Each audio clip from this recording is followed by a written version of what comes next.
Okay, welcome back to Chaos and Chill. I'm Becca. I'm Nick. And we have quite the story / episode for you guys today. Nick, how about you kick us off? What have we been up to in the last month? A lot. I went back to work, and I really, really, really like it. Well, I hope so. We're adjusting. I'm back being an engineer in an industry that is going to be very, very interesting for the next 4 years. Yeah. Anyway, we got a lot to talk about. We have come up with a new layout for what we're going to do so that we can stay consistent. The main reason we are changing this is because doing a podcast without any structure is very stressful for me. Yeah. So we've come up with a couple of different segments. We're going to have a regular intro where we just kind of tell you who we are, what the fuck we've been doing. That too. And then we are going to have State of Chaos, which is mine, which is the most chaotic thing that I have come across or fact that I can share. About anything. Yes. By the way, not any one topic in particular. Correct. What is your segment? The chill side. The chill side. Of it. Yes. And then we are going to have a segment called Let's Dive In, which is my hyper-focus topic. And that's big. We are going to trade back and forth on hyper-focus topics. Both Nick and I are going to have one. I, however, have been preparing for this one for my entire life, and we are going to talk about it today. Then we are going to do Quick Tell Me. You want to explain what Quick Tell Me is? Is that the one where we have like the quick fact? Yeah. And try to explain it? Yes. Are we just stating the fact, or are we arguing for or against it? What I wrote down was the segment where we have to explain one policy, concept, or topic to the other person and its impact or importance in under 90 seconds. Oh, my fact is not super important. It's just a random factoid. It doesn't have to be. Oh, okay. Just the impact. What is it and what does it mean? Okay. Why do you care? Kind of a thing in under 90 seconds. And I will set a timer. And then we have my personal favorite section, which is the Let's Get Deeper. It is, I know, fight me later. It is the game off of TikTok Shop, but we actually really, really like it. And so we're going to bring it to the podcast. We will each pull a card and ask the other a question, and that will be the end of it. So without further ado, what else do you have to say? Because it looks like you have something to say. I was going to say, it's just, we're going to try it at the end. Yeah. And see if it is a good way to wrap up. Yeah. If we're going to be monetized on YouTube, by the way, we have to cut all of that out. I can't swear if we're going to be monetized on YouTube. No, they have different rules. Oh, well. No swearing in the first 7 seconds, 15 seconds. People on Patreon can watch the people on Patreon unfiltered. can hear me swear. How's that for a plan? We'll just export 2 versions. So, I'm being sarcastic. If you have a suggestion for a hyperfixation, a Let's Dive In topic, anything, feel free to jump in. So without further ado, I don't know about you, but pretty much the entire world has been chaotic, in a state of chaos for the last week, 10 days. My chat GPT prompt that I had asked myself was, what is the most chaotic thing that happened in the U.S. this week? And provide me a news article. And it was very depressing because it said the most chaotic event in the U.S. this week has been the uncertainty surrounding control of the U.S. House of Representatives, Senate, and presidential election following the elections. A few undecided seats will determine whether Republicans maintain control, aligning with a second-term Trump administration, or if Democrats take over, forming a critical opposition. This gridlock has major implications for legislative agendas and governance, leaving the nation's political future in suspense until the final tallies are completed. However, that was not very fun. So my most chaotic thing is, did you know that they declassified a report in Congress last week, this week, sometime this week, where they have determined that there are, in fact, aliens in the ocean? In the ocean? Yes. That's pretty cool. I don't know how they can be aliens if they're in an ocean, which is why for the aquatic species of an alien. Which is why for my quick tell me, I'm going to be telling you what an alien is. It all makes sense, right? Anyway, what's yours?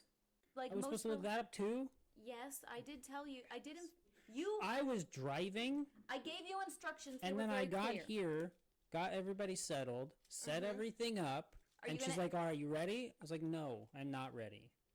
It's been on the calendar that we were going to be filming for like a month. We were supposed to film last week, by the way. No, we weren't. Did not. Yes. It was last. It was on Saturday. And then we moved it. Because we had to go, And then we were like, well, we're probably not going to do that because you were sick. Yes. And then we must have moved it again. Anyway, Just saying. What is a relaxing, chill, happy fact that you could share with the class? I hope you edit out how rude you are. I have to open up a new tab now. That's not the tab I wanted. Well, he's doing that. I got new glitter erasable gel pens, and they're very cool, and I like them. I just want to say they've been declassifying aliens for at least 6 months now. Okay, and? I want photos, all right? Bring me the aliens. They did say, but we can't show you. So, there's that. In case you guys were wondering what down here looks like while he's doing that, this is my notebook, and I have pens, and this is my little pen caddy. This is how I'm prepping. Are you ready? Are you ready? Ready, Freddy Spaghetti? Do do do do do do do do do do do do do do do. You want me to tell you? Yes. So humans have done a study to figure out how many licks it does take to get to the center of a Tootsie Pop. I'll insert the bird. There's He's no like such Mr. thing. Owl, I think is what he calls him. Chat, tell me if there's really there's not what? 144 licks to 411. What is the I guess they do have a Yes. Mr. Owl. Mr. Owl, how many licks does it take to get to the center of a Tootsie Pop? Let's find out. And he goes 1, 2, 3, and then bites it. And he's like, I guess the world may never know. Well, they do know. I didn't realize that Tootsie Pop had cartoons. Yeah. That's old, like 90s. No. Early 2000s. No, honey. It says, since Mr. Owl first dared to unravel one of the confectionery world's most puzzling secrets in the classic 1970 TV commercial.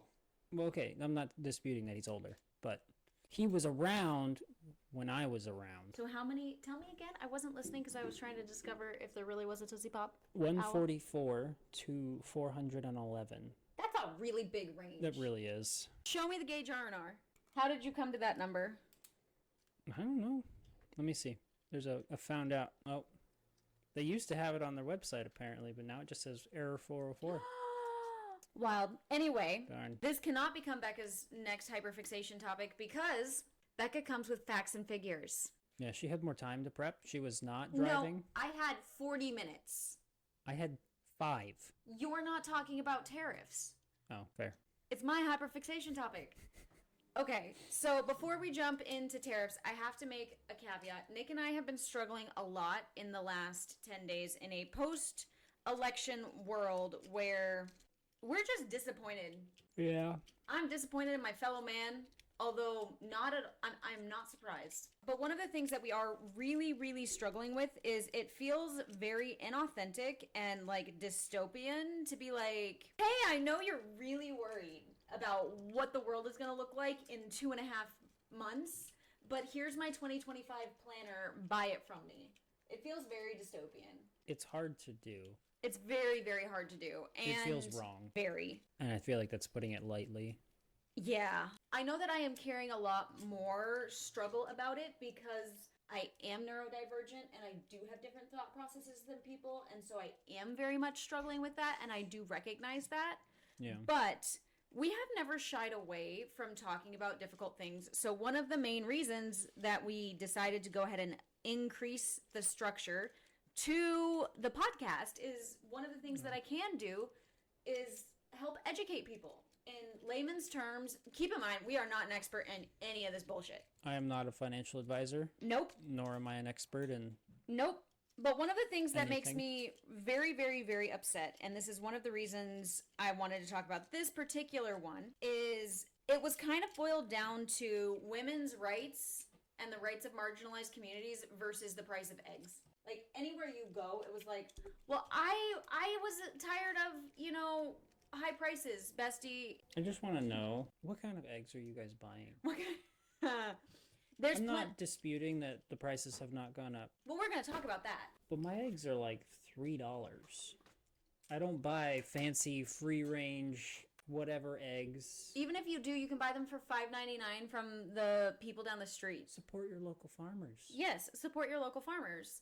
But one of the things that I saw over and over and over, and one of the reasons I want to talk about it is because I do have a lot of small business owners following me, and I have some really cool experience and exposure that make it very unique for me to talk about it from just a layman's perspective. But as small business owners, I mean, one of the whole reasons that we went viral in the first place was because I was talking about the UPS strike last year and the impact that it was going to have on supply chain.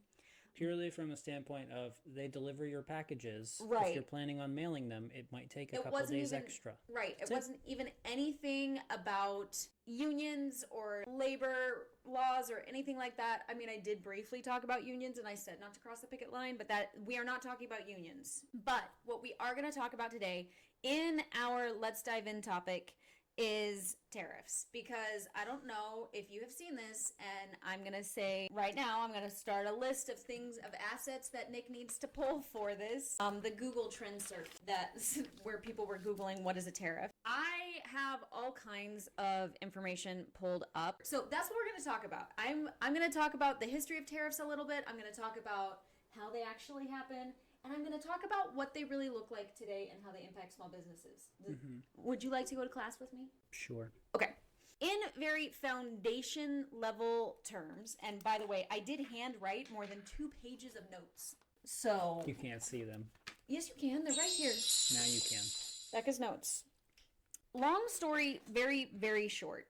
A tariff is not the same thing as a sanction. And many people refer to them interchangeably in layman's terms, especially on the internet with people who are just making content.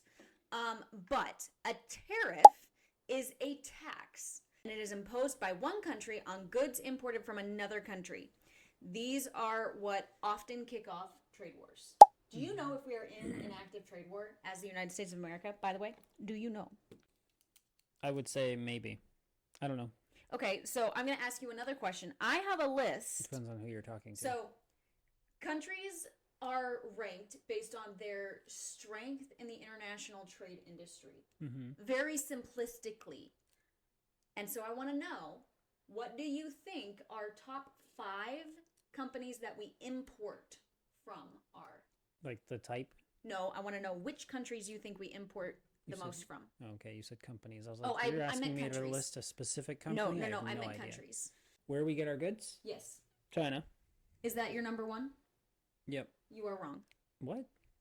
China, Mexico. Yep. Somewhere in the Middle East. No. Really? Correct. Okay. A country in Europe. Taiwan. Nope. Really? Correct. All the semiconductors and... Nope. Okay. You're really bad at this game. You want me just to tell you? I am really bad at this game. Okay. I do have a link for this, but you can Google it too. Using the most recent published data from one place, which is 2022, versus what is current in 2024. So in 2022, from the wits.worldbank.org, which is a country profile that is international, is not a U.S. run website. Not U.S. biased. It is not U.S. biased. In 2022, our top 5 imports were China, which was 17%, Canada, which is 13%, Mexico, which is also 13%, Japan, which is 4.5%, and Germany, which is 4.5%. Yeah, it was going to be Japan, Korea, or Taiwan because all of the major technology manufacturers are around there. TVs, smartphones. Oh. Car bits. I didn't. I just pulled up the website. You had it open? I had it open. Now it is a much more healthy... It is from the census.gov, and in September of 2024, Mexico, Canada, China, Germany, and Japan, with South Korea coming in right behind Japan. So you were not too terrible. And then Vietnam, Taiwan. Yes, and United Kingdom. However, our exports, because the way trade works is you don't want to really have that much of a trade deficit where we are exporting more from a country than we are taking in. We are importing more from a country than we are exporting. Correct. The United States is not... You don't want to spend more than you sell? Well, no, you don't want to depend more. You don't want to have an imbalance of trade with a company or with a country. We exported in September $28.3 billion to Mexico, and we imported $44.2 billion. So there's a bit of a imbalance there. Whereas 16%? Canada... Yeah, give or take. Whereas Canada... We exported $29.2 billion with a B dollars, and we imported $34.6 billion with a B. However, China, we exported $11.3 billion worth of goods. And we imported $43.1 billion. So like a $30 billion trade imbalance. Yeah. Which is very substantial. Now, you're like, but Becca, didn't we have like a bunch of tariffs? Interestingly enough, we did. But before I tell you about the trade war we are currently in, I want to tell you about the history of tariffs. Do you know why tariffs started? No. Tariffs were started long time ago. And it was the main source of income for countries for the longest time. Do you know what replaced as a country generated by tariffs? That has not been for like over 100 years. So like simmer down over there, keyboard warriors. But do you know what caused the change in dependency on tariffs? No, I don't. Take a guess. I mean, I know our taxes have gone up since way back in the day when the country first started, but let me ask you a question. I have no idea. Do you know what law governs federal income tax? No, I do not. Again, I am not an expert. No, but everybody should know this. The federal income tax replaced tariffs, give or take for the most part, as our main income source in 1913 with the 16th Amendment to the Constitution. I knew it was one of the amendments to the Constitution, but I didn't know which one. Not offhand when I was Googling. It's the 16th. Okay. And did you know income tax was not a thing? It has only been a thing for just over 100 years. Yeah, I'm not surprised. I did not know that. I thought it was around for longer. The thing that kicks off tariffs is the Smoot-Hawley Tariff Act, which, by the way, is blamed for the worsening of the Great Depression. I'm going to tell you about this act because I have learned a lot about tariffs lately. Was blamed? But is it actually? Pardon? It was blamed for it, but was it actually? So that is the colloquial term for the U.S. Tariff Act of 1930. It was sponsored by two people. It was sponsored by a Republican senator from Utah, interestingly enough. His last name was Smoot. I'm probably saying that wrong, and I really hope I am. And then it was also sponsored by, as a shock to no one, Representative, also Republican, Hawley from Oregon. Basically, what this act did was increase tariffs on all imports. And this was started in 1929, was passed in 1930, and increased by 20% by the U.S. It was the most aggressive tariff response in modern age. Do you know who our president was then? No. It's President Hoover. By the way, more than 1,000 economists pleaded with him to not do that. Makes sense. Begged him to veto it. Because you know what was going on in the 1930s, right? Mm-hmm. Which was, tell the class. Lots of wars. And? People were starving. The Great Depression. By the way, I'm going to tell you something that I find very interesting and everybody should listen to. Because history repeats itself, right? They co-sponsored this bill in 1929 and it was rejected. Do you know how it got passed in 1930? The stock market tanked in between. Okay. So the stock market tanked and they said, oh, we need to do this? Because they're like, it's going to recover the economy. Okay. Does that sound familiar? Wait a minute. By the way, this act among the most catastrophic acts in congressional history. This act greatly expanded additional rights for the president to be able to control tariffs. There are other things that grant rights to the president for tariffs, but up to this point, it had not been the president. Yeah. There were more checks and balances.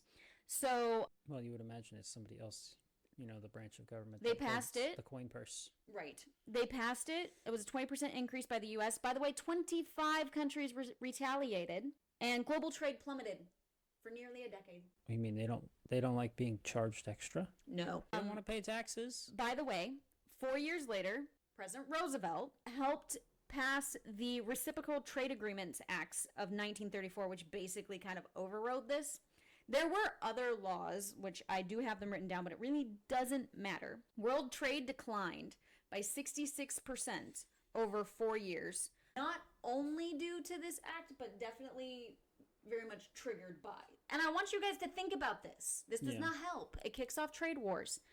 Anyway, you would think that the 1934 Act would then retroactively take president's power away because, Hoover fucked it up. No, that's too easy. The 1934 Act further transferred power for tariff governing authority to the White House. There was some things that Roosevelt did that were helpful, specifically positioning the U.S. in 3 separate different organizations on an international level. They are the General Agreement on Trades and Tariffs, also known as GATT, G-A-T-T. Oh, goodness. North American Free Trade Agreement, which is also known as NAFTA. And then the World Trade Organization. So you're probably going, okay, I understand this. But, however, many people are confusing the two in colloquial terms because right now, did you know that China, Canada, the EU, Mexico, Iran, and Russia have active sanctions against the United States? Yeah. If you want to go learn more about sanctions, I have a bunch of links. They have them. Yes. However, sanctions are defined as sanctions can include travel bans, export restrictions, trade embargoes, and asset seizures. The reason I bring this up is because I'm about to dive into Trump's first term.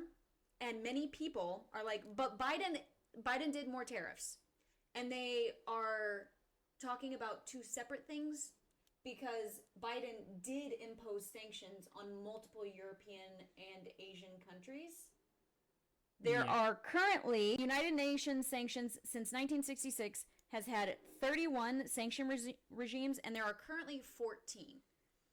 The sanctions that Biden has levied, I guess is the word that you would use, against other countries are in direct response to human rights violations. Yeah. Specifically, Russia.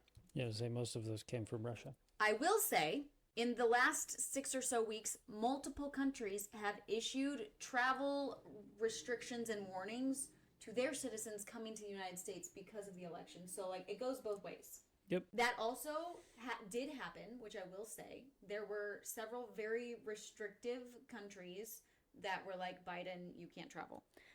So it goes both ways. So before red pill men in the comments get mad at me because I'm a woman talking about this, like, I know it goes both ways. We're talking very high level. So I want to talk about what Trump did in 2017. So Trump has talked about tariffs a lot, and I am coming over to my... It's a buzzword. It is a buzzword for him. That's all it is. Tariffs and... To answer my very first question, we are in a trade war since 2018, China and the U.S. However, this only shows it until 2019, and I have another one that shows all the way up to 2024, which it has gotten less. But we did have a very extreme trade imbalance with China. So I want to just be very clear about something so it has continued to get smaller since 2019. We talked a little bit about the act, whatever it was, that Howley guy. Okay. So super quick, I do want to talk about, there is something called the IEEPA, the International Emergency Economic Powers Act of 1977. Nixon has been the only person to use this act to impose tariffs, and he imposed 10% tariffs during the Cold War. And that was one of the times that tariffs did not drastically negatively impact the global economy. They were done in a very narrow mind, like, we could talk about it, but that's not what I really want to talk about. The Trade Expansion Act of 1962 and Section 232, it talks about how if national security if there's a national security threat, it grants almost unlimited power to the United States president to do whatever he wants to restrict trade. He or she. I want to call the president she just to make red pill men mad. But that is the act that really kicked off the global trade war with China. Mm-hmm. However, so what happened was, in 2017, Trump said steel and aluminum posed a security threat, and he asked the committee, whoever, and I'm using committee very loosely, he asked the people who are in charge of this thing. He did follow a procedure that is in place. It is this thing, the Trade Expansion Act of 1962, Section 232. It's a very specific thing. And he said, this poses a national security risk.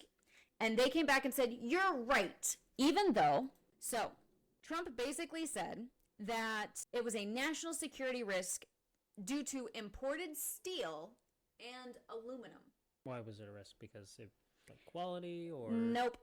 So the reason that they came back, the Bureau of Industry and Security and Commerce. That's why I can never remember it. It's the Bureau of Industry and Security and Commerce, which I do find interesting. So I'm going to read this directly from this Cato.org briefing paper. And it says, between its enactment in 1962 and the Trump administration, Section 232 was used sparingly, and investigations were largely technocratic matters focused on a narrow set of products and countries. From 1995, when the U.S. joined the World Trade Organization, to 2017, which I want to point out to you people, that was 20 years. We have only been a part of the World Trade Organization for 22 years at the point that Trump did this. That is not very long. When did it start? It's only been around for 30 years. Is It was okay, so okay. This is where I got confused. See, my Googling was not so good. Neither were my notes. I had them conflated with the General Agreement on Tariffs and Trade was established in 1948. The World Trade Organization replaced it in 95. Oh, okay. So in my head, it had been there since 1948, but it wasn't. The World Trade Organization just replaced it. So in 1995. We're still late to the game, but not right. So that late.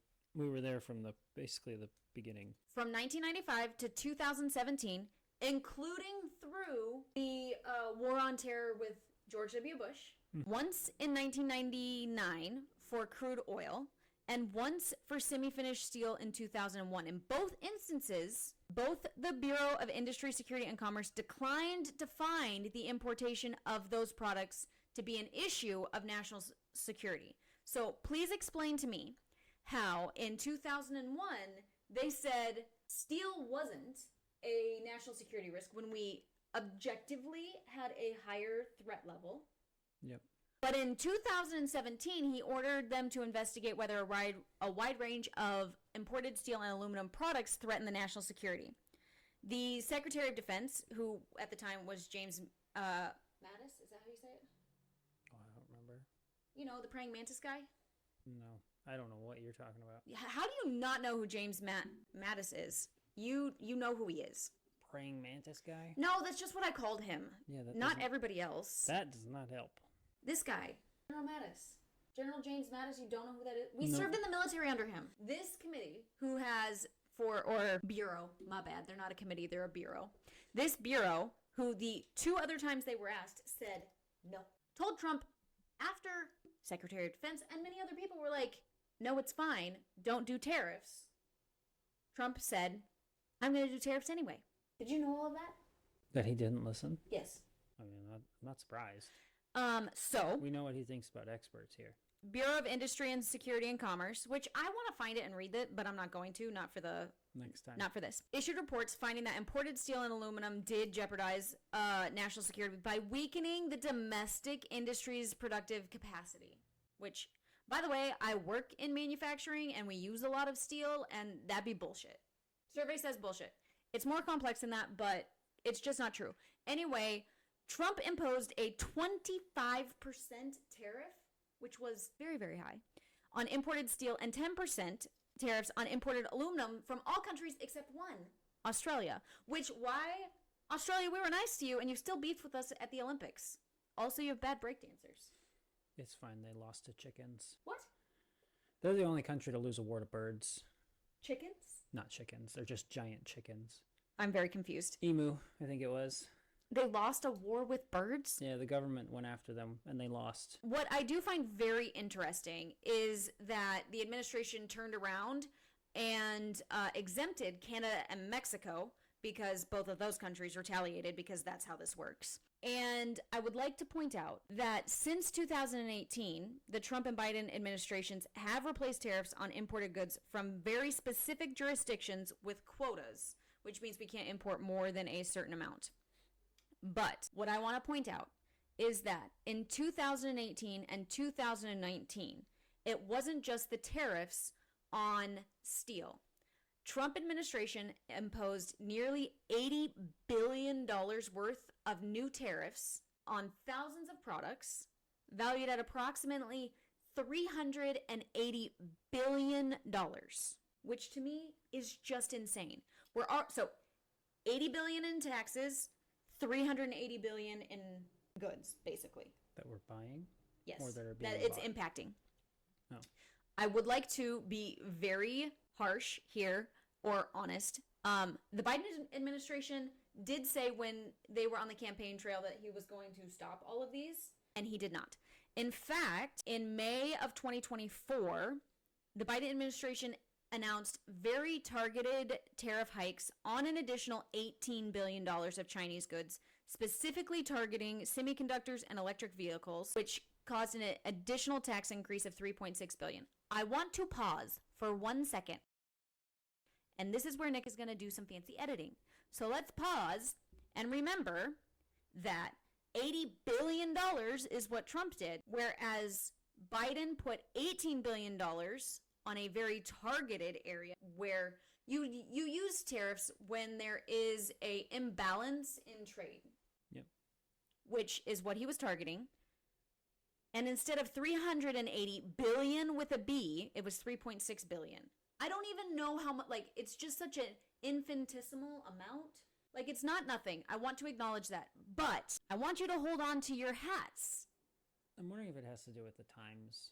How, I mean, I'm not saying chips aren't as widespread, and computer chips, if you buy them individually, are not terribly expensive. I want to point out, But when you're buying hundreds of them, thousands of them at a time, like most cars these days, right, the price adds up pretty quickly. so where did my thing go? Okay, we're talking 20%, 25%-ish percent is what Trump did in his first term. Do you know what he said he was going to do this time? I want to say I remember hearing 200%, but I could be wrong. No, he's going to charge 60% hikes. I think at some point he was like, I'll throw 200%. He- He might well, have just been talking. Yes, he was does just that a running lot. his mouth. But I want to say I heard 200% come out of his mouth at one point. He pledged to slap 60% tariff on all goods coming in from China. Oh, yeah. And 10%. On on goods imported everything. from other countries. Yeah. So the problem is, I want everyone to understand that, yes, tariffs are really, really bad. Like, we're talking based on the tariffs just from the Trump and Biden first time, they will reduce our overall GDP by 0.2%, which doesn't sound like a lot until you realize that that's 142,000 full-time equivalent jobs. That is a lot. So with that, we're looking at about a $200 to $300 increased tax collections annually per U.S. household. But based on his most recent proposed policy during his presidential campaign, his proposed tariff increases would go from $80 billion, which is what he did the first time around, to $524 billion. That is not an increase in the total goods that because remember it was 80 and 380? Yeah. No. This is going from 80 billion, which is still ridiculous, to $524 billion in taxes alone, which is going to shrink our GDP by almost a full percent and cut employment by 680,000 jobs. Oh, and by the way, that's why you're not getting Christmas bonuses and why people are buying things now. I was watching a video, and this guy was running a machine shop, and they made this little piece out of like a copper pipe. And he basically explained that they can't make the parts that cheap. Like China can make them for 2 cents, and they have to make them for 10 cents. Right. You know, cheaper than they can even get the raw stock for. We could get into all kinds of human rights violations, and I'm not by any means praising China. We are not going down that rabbit hole. But what I am telling you is everyone who is like an actual expert in this is saying that this is what we're looking at in a very conservative, like this is not fatalistic behavior or projections. This is based off of what we already are impacted by. And I want to point out that they do say, it's very clear, it says, our estimates do not capture the effects of retaliation, nor the additional harms that would stem from starting a global trade war. We're already in a global trade war, and people already really don't like us, and, like, this is a big deal. Yeah. Tariffs do not impact the economy the way people actually think. It would be like Nick telling me that for every planner he needed that we were going to make, that he was going to charge me, myself, $10 in a tax because he has to make them. That means our $21.99 planner is now going to be $31.99, and that's just to break even at what we are now. Well, I would say $10 is a bit steep. I'm using it for just yeah, ease of dollars. But I don't understand why people think that this is a great plan. One, it creates a trade war with everyone. It pisses off our allies. Like, I just want to point out, we were retaliated against by Canada. I'm not saying that. But you already have companies not willing to pay. But I'm saying that that's not how to do it. You don't want people paying $7.25. Like, oh, I'll pay federal minimum wage. Well, that's not a livable wage these days. So, like, you have to. There are so many other ways to incentivize bolstering your domestic manufacturing. I will point out, and this makes me sick just to even say this out loud. I want you guys to remember I work in quality and manufacturing in the United States of America. Like, that is my job. So I did go to the Donald J. Trump platform, which... Oh, did you turn on, like, incognito mode or something? I did. Okay. I don't want his cookies. I don't want his cookies either. And that brings you to the end of my hyperfixation topic, basically saying that tariffs don't really help anything, and they haven't been all that useful since 1913, at least not domestically. And sanctions and tariffs are not the same. Thank you for coming to my TED Talk. It's a piece. It is a piece. Anyway. It is not the whole solution. It is not the whole solution. But I did also just want to give a history on what tariffs actually are and why they are, what they're governed by, very high level, and the impact that they actually have. And I would like to point out that Biden is just as much, Biden also made promises that he did not keep. And he did say, I'm not going to go look it up, but he did say during his 2020 campaign that he was going to undo all of these terrible things that Trump had done, including these tariffs. And I would like to point out that while he did not necessarily cancel all of the tariffs, he did replace a substantial amount of them with restrictions on how much we could import, which is not uncommon in any country. Yeah. It helps create balance. So I would like to point that out. Anyway, Trump is saying that he's going to go from $80 billion in new taxes to $520 billion in new taxes in the next 4 years. If you thought inflation was bad before, you are in for a very rude awakening. I'm going to start digging a hole. To China? No. Just going to make a cave, and I'm going to live in it. Anyway, thank you for coming to our hyperfixation topic. Our next segment is Quick Tell Me. Nick, hang on, I gotta get a timer. Gotta get a timer. It won't take me 90 seconds. Okay, ready? Sure. Ready, set, go. So, Australia lost a war to emus. How can you lose a war to an animal? So in 1922, they were a protected native species, and up until then they were classified as vermin because they were eating all of the wheat, I believe is what it said. The emus were using guerrilla tactics because they are smart, apparently. Splitting into small groups that were hard to hit. Who would have thought that shooting a giant bird, it would take more than one bullet to take it down? But apparently that was a problem. Machine gun jams. Australia, what are you doing down there, baby girl? 10,000 rounds of ammunition, but only killed 10 emus. What happened? Like, okay, so are they just going to be overrun by these birds? No, not anymore. This was way back then. What happened? How'd they get rid of them? I don't think they got rid of them. We've made so many other things extinct. We can't make emus. At least not. Why would you want them extinct? I don't want them extinct. I just don't want. Why were they at war? That's the thing I don't understand. Why were emus at war with Australia? What did Australia do? No. Australia was at war with emus. Emus were eating their wheat. No. And Australia said that's enough. I feel like the emus had a reason to institute guerrilla tactics against Australia. Maybe they could break. A bird oh, here. You're done. Birds don't guerrilla tactics. You set your fucking timer. Birds. I'm going to break down for you what the U.S. Congress has been investigating as far as aliens. And go. The U.S. Congress has been investigating. You've probably seen this term. It is UAP, and it is unidentified aerial phenomenon, commonly referred to as UFOs, and their potential origins, including the possibility for extraterrestrial life. They have defined them as non-human origin technical vehicles and have even mentioned non-biological pilots, basically meaning AI. However, these claims are based solely on witness testimonies and have not been substantiated by physical evidence. The Pentagon has stated its lack of verifiable information to confirm any alien involvement. They did, however, declassify... Aliens will save us from ourselves. Hang on, give me a second. So basically, they have been... These are 4 witnesses who are retired NASA or Navy people, and Government people, yeah. they have decided to change the term UAP because UFO is covered in stigma. So basically, it's the exact same thing. It's just a new term because people thought that it was too stigmatized. Long story, very, very short. They're saying that there may or may not be evidence of extraterrestrial or unmanned alien ships or people in the ocean. That's where they found it. I mean, if I was going to hide, that's where I'd go. Me too.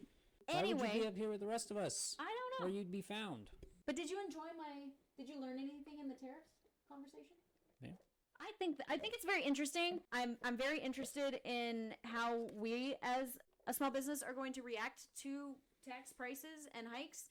I've already been working to more get about navigating it. Yeah, I've already been working to get US suppliers for some of our stuff, and all of our planners are sourced From U.S. companies. from US companies. It's the writing things that are not. Minnesota. Yes, so including paper. So we have one last segment for you, and it is time to... Let's get deep. Let's get deep. Okay. Nick will go first. Got really dark. How do you respond to anxious thoughts? Do you have a go-to thing to calm your mind? I have complex PTSD and a service dog. How? I don't. What a question. What a question after the last 10 days. What do I do? Okay, but let me actually, dial it back. I've had some very, very difficult thoughts that I've been talking with you about. Yeah, I know. I talk about them. I try to verbalize them in a way that my children are not impacted by, and... Or over a text message where the kids cannot hear them. I have to make sure that Andrew isn't looking at your iPad, though. Fair. Because he can read now. I don't give him my iPad all the time. So I try really hard to, especially right now. So, for example, something that has been very concerning to me is, well, I understand that the bulk of Republicans are not crazed lunatics who would actually act on what would be considered Purge Day. As Trump has said, I have seen some very concerning... The language surrounding that is what's concerning. Yeah. And there's no clarification of, I'm going to fire a bunch of people or... No, this was him saying that how just he uses one purge. day of a very violent day. Yeah. And then everybody would fall in line. I looked it up. He was talking about people who are shoplifting. If he is truly not saying that, he needs to change his words. Anyway, my concern is that the same people who rubbed shit all over our entire country capital are going to become violent. I've had some very violent things said to me. Something that was said to me by someone that I know is that now Nick can just make me have more kids. And that was said directly to me by a human. This isn't someone in my comment section, although I've been getting the your body, my choice comments in my comment section. Bro, fucking fight me. Sure, maybe there are some, the ones that wear maxi pads on theirs. That's, in my head, that's MAGA. These extremists that I am concerned about, I don't classify as MAGA. Proud Boy. I think that there's some crossover, but Yeah. I don't think the Venn diagram is a circle. You're saying further right than MAGA. I'm saying even farther. So my point is, I have been dealing with a lot of extreme anxiety around that. And so what I do is I make a safety plan. We talk about it. Mm-hmm. Go to the gun range. I don't want an activity one. I'm a better shot than my husband. So there's that. Okay. So I have the deeper card. When was the first time you said, I love you, that you can remember to me? To you. Well, for about 6 months, we said words and feelings. I forgot about that. We did. Words and feelings to you, too. I forgot about that. We totally did. That's funny. I don't remember I don't either. when the first time we actually said it was. I don't either. That's funny. But it was That's words really and feelings funny. for a very long time. Now that you say that, I remember that, but I had forgotten. Anyway, thank you so much for hanging out with us. Let me know what you think in the comments. If you're like, Beka, don't get political. I can't.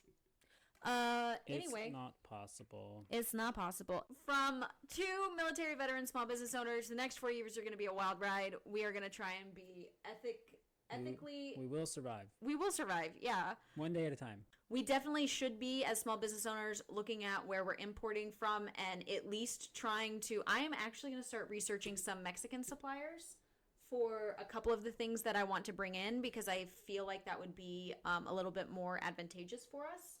I have yet to find a really good U.S. pen supplier because I require them to actually assemble everything here, not just package it. Yeah. So, we're working on it. I feel like a lot of the stuff from Mexico will also be from China, though. It's just trading hands. I don't know. We'd have to actually research what that looks like. We'll let you know. So, welcome if you are just finding us. Otherwise, thanks for joining us. It has been a wonderful time of, I think, pretty chill today. It was pretty chill.